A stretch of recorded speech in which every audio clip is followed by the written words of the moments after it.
하나님 말씀 같이 보겠습니다. 오늘 하나님께서 우리에게 주시는 말씀은 느헤미야 11장 1절로 36절까지 말씀입니다. 함께 읽겠습니다. 시작. 백성의 지도자들은 예루살렘에 거주하였고 그 남은 백성은 제비 뽑아 10분의 1을 거룩한 성 예루살렘에서 거주하게 하고 그 10분의 9는 다른 성읍에 거주하게 하였으며 예루살렘에 거주하기를 자원하는 모든 자를 위하여 백성들이 복을 빌었느니라. 이스라엘과 제사장들과 레위 사람들과 느디님 사람들과 솔로몬의 신하들의 자손은 유다 여러 성읍에서 각각 자기 성읍 자기 기업에 거주하였느니라. 예루살렘에 거주한 그 지방의 지도자들은 이러하니 예루살렘에 거주한 자는 유다 자손과 베냐민 자손 몇 명이라. 유다 자손 중에서는 베레스 자손 아다야이니 그는 우시아의 아들이요 스가랴의 손자요 아마랴의 증손이요 스바다의 현손이요 마할랄렐의 오대손이며 또 마아세아니 그는 바룩의 아들이요 골호세의 손자요 하사야의 증손이요 아다야의 현손이요 요아립의 오대손이요 스가랴의 육대손이요 실로 사람의 칠대손이라. 예루살렘에 거주한 베레스 자손은 모두 468명이니 다 용사였느니라. 베냐민 자손은 살루이니 그는 무술람의 아들이요 요에스의 손자요 브다야의 증손이요 골라야의 현손이요 마하세아의 오대손이요 이디엘의 육대손이요 여사야의 칠대손이며 그 다음은 갑뼈와 살레뜨기니 모두 928명이라. 시그레의 아들 요엘이 그들의 감독이 되었고 하스누아의 아들 유다는 버금이 되어 성읍을 다스렸느니라. 제사장 중에는 요아립의 아들 여다야와 야긴이며 또 하나님의 전을 맡은 자 스라야이니 그는 힐기야의 아들이요 무술람의 손자요 사독의 증손이요 무라요스의 현손이요 아이두베의 오대손이며 또 전에서 일하는 그들의 형제니 모두 822명이요 또 아다야이니 그는 여로함의 아들이요 블라야의 손자요 암시의 증손이요 스가랴의 현손이요 바수울의 오대손이요 말기야의 육대손이며 또 그 형제의 족장된 자이니 모두 242명이요 또 아마세이니 그는 아사렐의 아들이요 아으세의 손자요 무실레못의 증손이요 임멜의 현손이며 또 그들의 형제의 큰 용사들이니 모두 128명이라. 하그돌림의 아들 삽디엘이 그들의 감독이 되었느니라. 레위 사람 중에는 스마야이니 그는 하숲의 아들이요 아스리감의 손자요 하사바의 증손이요 분니의 현손이며 또 레위 사람의 족장 사프데와 요사바디시니 그들은 하나님의 전 바깥일을 맡았고 또 아삽의 증손 삽디의 손자 미가의 아들 마따냐이니 그는 기도할 때에 감사하는 말씀을 인도하는 자가 되었고 형제 중에 박부가가 버금이 되었으며 또 여두둔의 증손 갈랄의 손자 삼무아의 아들 압다니 거룩한 성의 레위 사람은 모두 284명이었느니라. 성 문지기는 악굽과 달몬과 그 형제이니 모두 172명이며 그 나머지 이스라엘 백성과 제사장과 레위 사람은 유다 모든 성읍에 흩어져 각각 자기 기업에 살았고 느디님 사람은 오벨에 거주하니 시하와 기스바가 그들의 책임자가 되었느니라. 노래하는 자들인 아삽 자손 중 미가의 현손 마따냐의 증손 하사바의 손자 바니의 아들 우시는 예루살렘에 거주하는 레위 사람의 감독이 되어 하나님의 전 일을 맡아 다스렸으니 이는 왕의 명령대로 노래하는 자들에게 날마다 할 일을 정해 주었기 때문이며 유다의 아들 세라의 자손 곧 무세사벨의 아들 브다히아는 왕의 수하에서 백성의 일을 다스렸느니라. 마을과 들로 말하면 유다 자손의 일부는 기럇 아르바와 그 주변 동네들과 디본과 그 주변 동네들과 여갑스엘과 그 마을들에 거주하며 또 예수아와 몰라다와 벳벨렛과 하살수알과 브엘세바와 그 주변 동네들에 거주하며 또 시글락과 무구나와 그 주변 동네들에 거주하며 에느림몬과 소라와 야름새에 거주하며 또 사누아와 아둘람과 그 마을들과 라기스와 그 들판과 아세가와 그 주변 동네들에 살았으니 그들은 브엘세바에서부터 흰놈의 골짜기까지 장막을 쳤으며 또 베냐민 자손은 게바에서부터 믹마스와 아야와 베델과 그 주변 동네들에 거주하며 아나돗과 놉과 아나냐와 하솔과 라마와 깃다임과 하딧과 스보임과 느발랏과 로드와 오노와 장인들의 골짜기에 거주하였으며 유다에 있던 레위 사람의 일부는 베냐민과 합하였느니라. 아멘. 성벽이 다 완성되었고 그들은 하나님 앞에 자신들의 역사와 또한 그 하나님의 역사 속에 담긴 언약을 자기에게 주신 결단, 삶의 방식으로 살아가기로 언약 갱신 의식을 맺었습니다. 아무리 말씀과 언약이 풍부하면 뭐합니까? 그 말씀이 내 말씀이 되지 못하면 능력이 없는 거예요. 성경에서 가장 답답하게 생각하고 안타까워 생각하는 게 차라리 말씀을 받지 못한 자들은 다음에 기회라도 있지, 말씀을 받았는데 그 말씀이 내 말씀 못 되고 모양은 있으나 능력이 없는 자들. 여러분, 이게 제가 누차 말씀드리지만 성경에서 제일 안타까워하는 사람들이에요. 그리고 하나님의 1차적인 대상들이에요. 그들이 특별히 뭘 더 세상 사람들보다 잘못했기 때문에 그런 것이 아니라 희망이 바로 그들에게 있기 때문이죠. 말씀 있는 사람들이 그 말씀이 자기 것이 되었을 때 그 사람들이 세상을 치유하는 사람이 되는 거예요. 우리가 흔히 유대인들, 이스라엘 사람들을 오히려 예수님을 십자가에 못 박았고 패역하다, 가졌지만 능력이 없다, 이렇게 해서 안타깝게 생각하는데, 로마서 9장에 보면 사도 바울이 그런 고백을 하잖아요. 내 고륙 친척 이스라엘 사람들이 구원받을 수만 있다면 자기의 목숨을 내놓는 것도 아깝지가 않다. 그만큼 간절한 거죠. 왜냐하면 정말 그 사람들이 변화만 되면, 태세 전환만 일어나면, 그 말씀이 내 말씀으로만 되면 너무너무 큰일, 하나님의 그 구원을 증거할 수 있는 큰 일꾼들이 되는 거죠. 그래서 이스라엘 백성들이 이 땅에 돌아와서 새로운 언약이 필요했던 것이 아니라 예전서부터 있었던 그 언약을 자기들의 삶의 방식으로 결정하는 것, 이것이 부흥이었고 이것이 개혁이었어요. 정말 한국교회, 그리고 우리 교회, 저에게 이러한 은혜가 있기를 정말 소원하고 축복합니다. 여러분, 하나님 말씀이 여러분들의 삶의 방식이 되시길 바랍니다. 그냥 말씀은 말씀이고 세상은 세상이야, 말씀을 성경 원리를 아무리 알려드려도 아유, 목사님이 세상 물정을 몰라서 그래요, 이러면 제가 답답해요. 세상도 하나님이 창조하셨고요, 교회의 질서도 하나님이 창조하셨어요.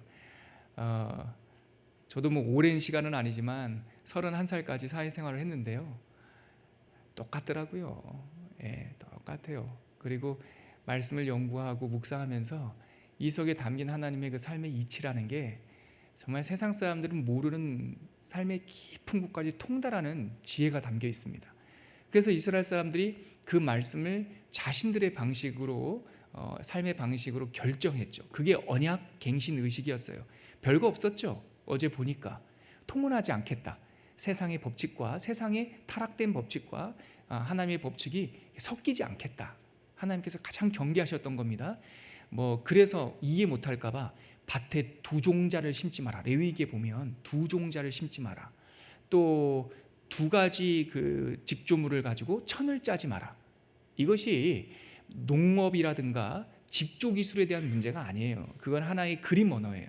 그렇게 섞여서 살지 마라, 뒤섞이지 마라, 하나님의 법과 세상의 법을 양다리 걸치면서 이렇게 살면 안 된다, 그런 내용인데, 그게 이 귀한 백성들에게는 이방인들과 통혼하는 습관을 금지하는 것으로 결정이 됐고, 그 다음에 첫 번째 열매를 하나님께 드린다, 존중히 여겨라, 그거죠. 먹다 남은 음식 쓰레기 주님께 드리는 것이 아니고, 그것도 음식이고 이것도 음식인데 무엇을 먼저 할 것인가에 따라서 하나님에 대한 존중감이 결정되는 거예요. 그래서 내가 다 먹고 남은 거 드리는 것이 아니라 첫 열매를 주님께 드려라. 여러분, 그 농사 짓는 분들이 그러시더군요.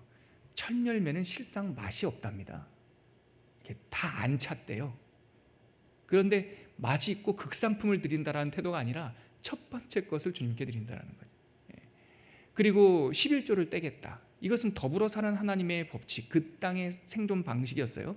내 것 중에 10분의 1을 떼는 것이 아니라 주님께서 내 거에 넘치도록 주신 거예요. 그것 중에 하나님께서 넘치도록 주시는 것을 다시 흘려보내는 이 일들이죠. 그리고 희년 지키겠다, 다 돌려보내는 일을 하겠다. 그리고 안식년 지키겠다. 또 안식일 다 속도를 내고 달려갈 때 하나님의 그 거룩한 구별 원칙에 따라 일주일에 하루를 멈추겠다. 이 모든 내용들, 언약 갱신의 내용들이요, 아까 우리 찬양 인도하는 자매가 고백했듯이 거룩의 능력이에요. 그게 거룩의 능력. 하나님께서 우리를 도덕공자로 삼으시려는 것이 아니라 거룩이라는 거 하는 것이, 어제 묵상했던 말씀들, 이스라엘 마음, 그 결정들을 쭉 보면 그게 거룩이에요. 뭐 술이 달리고 멋진 옷을 입고 다니는 것이 거룩이 아니라 하나님의 말씀으로 세상과 구별된 그리고 하나님의 법칙으로 살겠다는 결정. 그렇게 결정 뜻을 정했어요. 자, 뜻만 정하면 되겠습니까? 이제는 회복된 성읍에 백성이 거주해야 돼요. 오늘 주제가 뭡니까? 제가 제목을 잡을 때 정착 그랬어요. 정착. 어디에 우리가 뿌리를 내리느냐, 어디로 발걸음을 이동하느냐, 이것이 나를 보여주는 삶의 방식이에요. 하나님의 삶의 방식을 내 마음 안에 정했으면 이제 그것이 나의 삶의 실질적인 결정으로 한 발짝 한 발짝 내딛어야 되는 거예요. 우리가 어디에 뿌리를 두고 있냐, 어디로 가기로 결정했냐, 그것이 그 속에 담겨있는 가치관을 보여주는 거예요. 고든 맥도날드 목사님, 그리고 저에게 목회를 가르쳐줬던 많은 목사님들이 설교는 목회자의 영혼을 디스플레이하는 거다라고 말을 해요.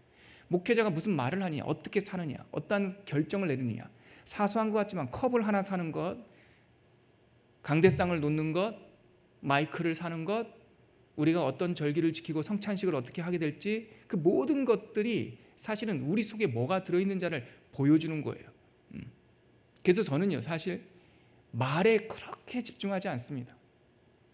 예배 끝나고 나갈 때 어떤 성도님이 저에게 목사님 설교 말씀에 은혜 받았습니다. 요즘에는 이제 잘 안 하시더라고요. 제가 그거 별로 기뻐하지 않는 거 아니까. 은혜 받았습니다라고 하는 말에 주목하지 않고 그 사람의 삶의 변화를 주목해 봅니다. 어떤 변화가 일어나느냐, 본인이 변화되느냐, 가정이 변화되느냐, 자녀들이 변화되느냐, 그게 믿음의 열매예요, 여러분. 믿음의 열매예요. 그리고 엄청난 도덕군자가 되라는 뜻이 아니라 어제보다 나은 오늘, 작년보다 좀 더 하나님께 가까워진 올해의 삶, 이런 것들이죠. 자, 말씀을 정했습니다. 그리고 그 말씀대로 살기로 결정했는데 그 성벽, 재건된 예루살렘 안에 정착을 해야 되기로 그들은 뜻을 정했어요. 10분의 1 정도, 돌아온 백성들의 10분의 1 정도가 그 안에 거하기로 마음을 먹었습니다. 근데 여러분, 이게 쉽지 않은 일이에요. 옛날 다윗 왕이 황금성전, 또한 다윗 왕궁 짓고 또 아주 숙달된 문지기들, 이 파수대가 성을 지키고 있을 때는 예루살렘 성 누구나 다 거하고 싶었죠. 근데 지금은 안 그래요. 모든 주변에 있는 원수들이 어떻게 하면 예루살렘 성벽을 다시 허물지, 어떻게 하면 그 성에 살고 있는 느헤미야 총독을 비롯해서 이 유다 사람들을 반역으로 몰을지, 이렇게 위험이 도사리고 있는 상황이었다고요. 이 상황 속에 예루살렘 안에 들어가 산다라고 하는 결정, 이건 쉽지 않습니다. 눈앞에 이익과 손해의 길이 뚜렷이 보일 때가 있어요. 이렇게 되면 이익이 되죠. 그 정도는 저도 압니다. 이렇게 되면 손해가 돼요. 어려울 거예요. 그 정도는 저도 알아요. 그러나 하나님께서 이게 아니라 이곳으로 가라 할 때, 다 박수 쳐주는 그 자리가 아니라 어쩌면 아무도 몰라주는 이 자리에 서라, 정착하라 할 때, 그때 드디어 우리들의 마음에 뭐가 들어있는지, 뭐를 존중하고 있는지가 드러나는 거죠.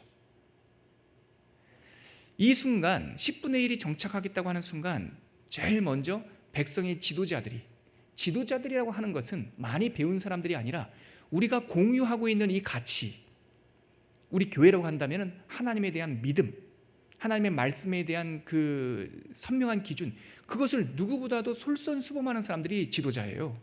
신학교 나왔다고 목사 됩니까? 아니요. 지금 우리가 그것 때문에 이렇게 힘든 거예요. 신학교 졸업장 갖고 오면 다 목사 되는 거 아니에요.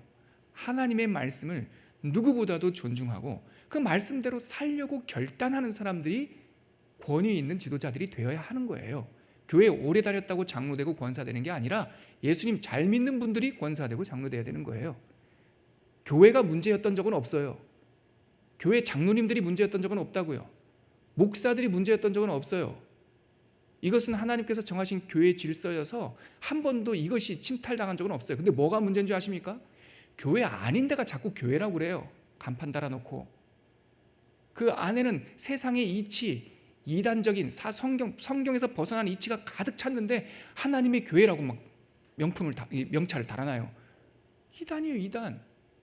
목사 아닌 자들이, 목사가 되면 안 될 사람들이 목사를 해요. 교회에 와서 목사 돼서 정치해요. 그냥 차라리 그만두고 정치를 하시란 말이죠. 시의원하고 정치를 하다 못해서 목사 돼서 정치를 해요. 장로되고 권사되지 말아야 될 사람들이 권사되고 장로되다가 교회를 다수결로 합시다, 민주주의로 합시다, 배운 대로 합시다. 그러다가 교회를 사부도열시켜요. 이게 아닌 거예요. 이거. 교회의 지도자들은 많이 배우고 많은 경험을 쌓은 사람이 아니라 우리가 공통적 기반으로 갖고 있는, 저나 여러분들이 함께 가장 중요한 삶의 기준이라고 생각하는 하나님의 말씀, 그 말씀을 존중하는 사람, 그 말씀대로 살아가기로 결단한 사람, 그 말씀의 결단이 쉽지 않기 때문에, 여러분 쉽지 않아요. 예루살렘 성 안에 들어가는 게 쉽지 않아요. 그 쉽지 않기 때문에 믿고 다 두려워요. 다 걱정되고. 그런데 들어가는 기로 하는 사람들이 지도자예요. 그래서 정착하기로 하니까 첫 번째, 그러면 우리가 이 원리를 안다면 누가 먼저 손을 번쩍 들고 예루살렘 들어가기로 결정했을까요? 지도자들이에요. 1절 한번 읽어보시겠습니까? 11장 1절 같이 읽겠습니다. 시작. 백성의 지도자들은 예루살렘에 거주하였고, 여기 보세요. 과거형으로 표시돼요. 제가 원전을 보니까 과거형이에요. 이미 10분의 1이 정착하기로 결정하기 전에 지도자들이 그 험한 산지, 아무것도 없는 곳, 풀 한 폭이 남지 않는 곳, 전쟁의 폐허가 됐던 곳, 그곳에 지도자들이 들어가서 살기로 먼저 결정하였어요. 그리고 나서 남은 백성은 제비를 뽑아 10분의 1은 거룩한 성 예루살렘에 거주하고 10분의 9는 다른 성읍에 거주하였으며, 여러분 이게 중요합니다. 교회가 살다 보면, 교회가 이렇게 함께 공동체 살다 보면 이래도 되고 저래도 되는 경우가 많아요. 다 축복이기 때문에 우리가 1공동체 들어가도 되고 2공동체 들어가도 되고, 이럴 때 뭐를 하냐, 하나님께서 쓰신 방법이 뭐냐면 제비 뽑는 거예요. 제비 뽑는 거. 그리고 누군가는 이걸 해야 돼요. 달가워할 수는 없지만 반드시 공동체에서 이걸 해야 될 일이 있어요. 그때도 제비를 뽑아요. 제비를 뽑아. 여호수아서에 보면 땅 분배할 때, 여러분 보세요. 취향이 있다고요. 산지를 좋아하는 사람도 있고 바닷가를 좋아하는 사람이 있어요. 이거는 기호이자 취향이에요. 그럴 때는 기호와 취향에 따라 하나님께서 주지 않고 제비를 뽑아서 결정해줘요. 그래서 땅을 기업 분배할 때 있죠, 어느 위치에 가야 될지, 그거는 여호수아서에서 땅을 분배할 때는 제비를 뽑아서 위치를 정했어요. 근데 하나님께서 무조건 요행을 우리한테 바라지 않아요. 설명하지 않고 그냥 막 하지 않아요. 여기도 괜찮고 저기도 괜찮으니까, 다 축복의 땅이니까 제비를 뽑는데, 인구가 많고 적으면 이건 조금 다른 문제죠. 이거는 상식이에요. 하나님께서 정해주신 그냥 지혜예요. 인구가 많으면 넓은 데 필요하죠. 인구가 적으면 좁은 데 필요합니다. 그래서 땅을 분배할 때 두 가지 원칙이 있었는데, 이래도 되고 저래도 되는 거는 제비를 뽑았고, 백성들이 많고 적음에 따라서는 많은 곳은 넓은 곳을 줬고 적은 곳은 좀 좁은 데를 줬어요. 우리가 교회를 결정할 때 그렇게 하셔야 돼요. 이래도 되고 저래도 되는 거는요, 내 취향, 내 기호대로 막 움직이면요, 한 곳에 쏠려요. 한 곳에 쏠린다고요. 그럴 때는 제비를 뽑아야 돼요. 그리고 감사함으로 받아야 돼요. 대신에 이것을 잘하는 사람이 있어요. 특별히 여러분 앞에서 찬양 인도하시는 분을 제비 뽑아서 할 수는 없습니다. 그거는 지혜에 따라서요. 피아노 반주하는 분을 어떻게 제비 뽑아서 합니까? 저거는 지혜와 은사가 있는 분이 하는 거예요. 그런 거는 자원해서 하는 거고요. 오늘 10분의 1 들어가기로 결정했어요. 부담스럽죠. 그러나 누군가는 가야 돼요. 누군가는 이 공동체가 짊어져야 되는 일이에요. 그래서 그들은 결정했습니다. 뭐 하기로? 제비 뽑기로. 제비 뽑고 순종했어요. 근데 그 순간, 제비 뽑아서 들어가겠다라고 하는 그 순간, 공동체가 부담을 져야 되는 그 순간, 특별한 사람들이 등장했어요. 자원하는 사람들이 등장한 거예요. 이게 은혜입니다. 여기에 누구나 똑같이 제비 뽑아서 하나님의 섭리를 기다리는 순간 손을 번쩍 들면서 자원하는 이 어려움의 현장을 내가 들어가겠습니다 하는 사람, 요게 공동체를 하나를 한 레벨을 더 딱 수준 높게 만드는 거예요. 그 다음 구절 2절이에요. 같이 한번 읽어볼까요? 시작. 예루살렘에 거주하기를 자원하는 모든 자를 위하여 백성들이 복을 빌었느니라. 이게 참 아름다운 모습이죠. 공동체가 살다 보면은 쓰레기통이 나옵니다. 쓰레기통.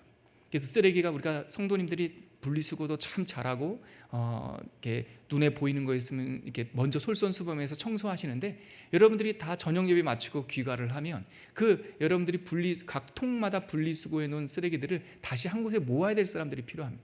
누군가는 해야 돼요. 그럴 때 우리 교회에 자원하는 사람들이 있어요. 손은 번쩍 들고 젊은이들 중에 와, 지금 그런 장면인 거예요. 제가 사소한 예를 든 것 같지만 사실 이 사소한 것이 원리는 같아요. 어떤 것을 해야 될 때 기호에 관련된 문제고 뭔가를 부족한 게 보이면 내가 할 수 있으면 억지로 하면 안 됩니다. 내가 할 수 있고 넉넉히 해야 되면 손을 번쩍 들고 하는 거예요. 우리 교회 곳곳에 이제 지은 지 한 6년 돼서 낡아진 것도 있고 망가진 것도 있어요. 사람이 쓰다 보면 요즘에 이상한 증상들이 일어납니다. 그 비전들을 나누다 보면 어떤 분들이 조용히 와가지고 조용히 수리를 해놓고 가요. 나무가 죽을 것 같으면 조용히 와서 약 주고 누가 시키지도 않았는데 하고 가요. 자기가 은사가 있으면 조용히 와서 그것을 감당해요. 지금 예루살렘 정착이 하는 이 삶의 방식, 내 안에 무엇이 있는가를 보여주는 삶의 방식으로 자원함이 있었다는 거예요. 그랬더니 백성들이 뭐라 그래요? 이거 누가 했어? 누가 했어? 왜 그랬어? 따지지 않고 2절에 보니까 그 백성들을 뭐 했습니까? 복을 빌어줬어요. 복을 빌어줬어요. 여러분 보세요. 이거 아주 중요한 겁니다. 어떤 분들이요, 나무가 어수선해가지고 자원하는 마음으로 이렇게 다듬었어요. 나랑 취향이 다를 수 있습니다. 오늘 1층에 내려가 보면 카페 가면요, 어떤 분이 오셔가지고 커튼도 달아놓고 조명도 바꿔놨어요. 너무 이뻐요. 딱 제 취향이에요. 근데 어떤 분들한테는 그 취향이 아닐 수 있어요. 그랬을 때 저건 내 취향이 아니네 말하시면 안 돼요. 그때 한 번만 딱 생각해 보면 돼요. 나는 그렇게 할 수 있었나? 나는 지난 6년 동안 할 수 있었나? 나라면 그렇게 할 수 있나? 생각해 보면 어떤 마음가짐을 가져야 되는지 알아요. 우리가 지난번 위임 예배 때 부산에서 올라오시는 손님들 대접하려고 많이 준비를 했어요. 근데 한 30여 명밖에, 이렇게 밖에라는 표현이 아니라 30명 정도 오셨어요. 어떤 분이 준비해 놓은 것이 좀 남으니까 좀 적게 오셨다 이런 느낌을 가지셨던 것 같아요. 그때 마음을 딱, 그럴 수 있죠. 음식이 남으면 준비한 것보다. 근데 내 생각과 세상은 달라요. 그럴 때 딱 말씀하시기 전에 마음에 생각을 해야 돼요. 나라면 5년 전에 그만둔 목사님, 그때 들었던 설교 말씀 기억하며 새벽 6시 반에 버스 타고 부산까지 내려갈 수 있나? 나라면, 솔직히 저라면 못해요. 저라면. 근데 그분들은 30여 명이 새벽 6시에 버스 타고 5년 전에 들은 설교 말씀 기억하면서 축하주로 온 거예요. 이 인천 서해바다 앞에까지. 우리들이 준비한 것이 생각보다 좀 많이 남고 좀 그게 아쉽죠. 더 대접하고 싶으니까 아쉬운데, 그래도 그 맘 나라면 하는 순간 입이 딱 다물어지는 거예요. 이때 이게 바로 축복이에요. 자원하는 사람들에게 너는 안 돼. 너는 왜 들어가? 너 괜히 욕심내는 거지. 이런 말 하면 안 돼요. 축복해 줘야 돼요. 와, 이쁘다. 잘했다. 감사하다. 그러면 공동체가 하나님의 은혜가 막 차고 넘치는 거예요. 우리 그렇게 하기로 결정합시다. 자원하는 사람들이 일어나고, 자원하는 사람 보면은 나랑 조금 달라도 축복을 빌어주고. 별겁니까? 예루살렘 성, 이 무너진 성을 재건하는 방식이 2019년 버전은 바로 그런 겁니다. 이렇게 격려해주면 좋은 거죠. 자, 그렇게 하고 났더니 이제 성경 말씀에 보니까 4절서부터 유다 자손들 제비 딱 뽑아가지고, 유다 자손 12지파 중에 유다 지파와 베냐민 지파가 딱 뽑혔고요. 그 유다 자손 중에는 베레스 가정이 뽑혔고, 베냐민 17절에 보니까 그 베냐민 자손이 7절부터 9절 보니까 뽑혀가지고 착 정착을 했고요. 10절부터 14절에 보니까 이제는 제사장들이 제비 뽑아가지고 딱 정착을 하고, 15절부터 18절까지 보니까 이제 레위 사람들 제비 뽑아가지고 딱 정착을 했고요. 19절에 보니까 성문지기도 이제 힘 있고 좀 이거는 숙달된 것이 필요하지 않으니까, 이 당시에 성이 무너진 지 오래됐으니까 한 100년 동안 나라가 지속됐으면 성문지기도 숙달돼야 되는데, 사실은 이제 돌아온 지 얼마 안 되니까 뭐 다 비슷비슷하다고요. 그러니까 성문지기도 제비 뽑아가지고 딱 정착을 했어요. 그런데 22절서부터 24절 보니까 노래하는 사람들은 제비 안 뽑고, 노래하는 사람들은 따로 해가지고 선별해서 들어갈 사람 들어가고 나갈 사람 나가고. 자, 그 가운데 보세요. 제비 뽑기 끝나고 나서 20절 말씀 같이 한번 읽겠습니다. 시작. 그 나머지 이스라엘 백성과 제사장과 레위 사람은 유다 모든 성읍에 흩어져 각각 자기 기업에 살았고. 저는 이 구절이 너무 은혜가 돼. 여러분 보세요. 제비 뽑아가지고 막 들어가고, 어떤 사람은 사실 그럴 수 있습니다. 공동체가 져야 될 부담 속에 제비를 뽑았는데 내가 들어가고 싶지 않을 수도 있어요. 여러분, 우리가 하나님의 말씀을 존중하는지 안 하는지는요, 내가 은혜 받은 말씀에 어떻게 반응하는지가 아니에요. 여러분, 은혜 받은 말씀은 다 반응해요. 문제는 내가 하나님 말씀을 존중하느냐의 그 분기점은 내가 꼭 이것만은 피하고 싶었다 하는 말씀이 들려올 때예요. 이것만은 피하고 싶다, 이것만은 아닌 것 같다, 그 말씀이 들려올 때 그것에 순종하느냐 아니면 접어버리느냐. 설교 말씀이 내 마음에 쏙 들 때 누구나 반응 안 하겠습니까? 누군들. 근데 내 마음을 조금 부담스럽게 할 때, 그러나 그 말씀이 하나님 말씀에 부합한 거라면 그때 어떤 반응을 보이느냐. 예루살렘 들어가기 싫었죠. 근데 쟤 뽑혔어. 그래 들어갔네요. 순종하고 들어갔어. 그리고 나서 나머지 10의 9는 자기 성에 들어가요. 자기 성으로 가요. 그때 내가 마지못해 아니면은 싫은데, 내 취향은 아닌데 예루살렘에 들어갔을 때 10분의 9가 각각 자기 성읍에 흩어질 때, 요때 한맺히면 안 되는 거예요. 요때 부러워하면 안 돼. 요때 나도 저 사람들처럼 이래버리면은 하나님의 섭리가, 하나님의 계획이 우리 가운데 내 것 되지 않는단 말이죠. 10분의 9가 각각 자기 도성으로 흩어지는데 분쟁이 없어요. 싸움이 없다고. 누구는 가고 누구는 안 가고 다투지 않는다고요. 내가 설거지 하는데 저 사람들은 우리 공동체가 순서가 돌아와서 설거지 하잖아요. 그때 막 딸그락 그러시면 안 돼요. 누군가 설거지를 해주셔서 지난 3개월 동안 4개월 동안 맛있게 식사하셨던 거예요. 내 순서가 돌아와서 할 때 오히려 감사하는 마음으로 하는 거죠. 즉 그거예요. 그거 다른 거 없어요. 20절 말씀이 10분의 9가 자기네 자리에 흩어지는데 아무도 불평하는 사람 없고, 아무도 미워하는 사람 없고, 아무도 경쟁하는 사람 없어요. 이것이 바로 하나님의 은혜가 소금 뿌려지듯이 뿌려진 공동체의 모습이에요. 여러분, 우리가 함께 교회를 이루어가다 보면 내가 꼭 해야 될 일이 생기고, 하기 싫지만 내 위치가, 내가 갖고 있는 은사가 그걸 섬겨야 될 때가 생겨요. 감사하는 마음으로 사람들의 눈초리가 아니라 하나님 바라보면서 순종하시기를 바랍니다. 그 일 하다가 나 말고 아직 믿음이 적고 아직 은사가 준비가 안 돼서 못하는 사람들이 반드시 보입니다. 그럴 때 미워하지 말고 정죄하지 말고 아직 믿음이 적다고 탓하지 마시고 그들까지 품으시길 바랍니다. 그러면 우리와 안에 사는 사람과 바깥에 있는 사람, 안에 있는 사람은 바깥의 사람을 부러워하지 않고 바깥에 사는 사람은 안에 사는 사람을 존중하면서 정말 하나님의 다양한 사람들이 서로 정으로 다듬지 않고 벽돌 굽지 않고 규격화하지 않고 각각의 모양대로 어긋맞춰서 성전을 재건하는, 제단을 재건하는 그런 놀라운 하나님의 방식이 우리들 가운데 이루어질 줄 믿습니다. 같이 기도할게요. 이 시간에 기도할 때 내 하나님, 예루살렘 안에서 정착하는 것은 쉽지 않습니다. 그러나 하나님께서 우리를 섭리하시고 우리를 인도하시는 줄 믿습니다.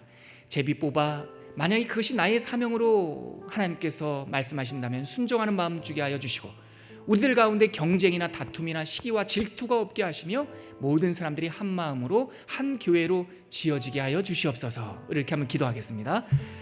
하나님 아버지, 은혜를 감사합니다. 기꺼이 자기의 권리를 내려놓는 결단, 내가 내 마음대로 결정할 수 있지만 우리는 하나님을 믿는 사람들이기에 하나님의 뜻을 따라 살기로 결단하는 이 비움, 이것이 우리들의 삶의 방식이 되게 하여 주시고 나를 보여주는 세계관, 나를 보여주는 하나님 아버지 삶의 형식이 될 수 있도록 이끌어 주시옵소서.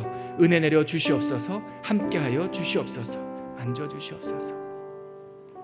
하나님 아버지, 말씀을 따라 산다는 것이 쉽지 않을 때도 있습니다. 그러나 제가 크리스찬입니다. 제가 세례를 받았습니다. 제가 주님을 주님이라고, 하나님을 주님이라고 고백합니다. 우리가 받은 그 세례에 맞게, 우리의 이름에 맞게 우리가 하나님의 뜻을 제 첫머리에 놓고 뜻을 쫓아 살아가는 하나님 백성 되게 하여 주셔서 우리의 모든 순종하는 이 손길을 통하여 하나님의 나라가 이 땅에도 이루어지게 하여 주시옵소서. 이제는 죽기까지 순종하시며 그 순종하는 모습을 우리들에게 보여주시고 부활의 첫 열매가 되어주신 예수 그리스도의 은혜와 하나님 아버지의 마르지 않는 그리고 틀림없는 그 사랑과 성령 하나님의 어떠한 곳에 있든지 동행하시는 그 은총이 오늘 느헤미야 10장 말씀을, 11장 말씀을 읽으며 주님께서 보내는 곳에 서며 그곳에서 정착하여 하나님의 뜻을 이루기로 결정하는 주의 백성들 위해 지금부터 영원까지 함께 계시기를 간절히 축원하옵나이다. 아멘.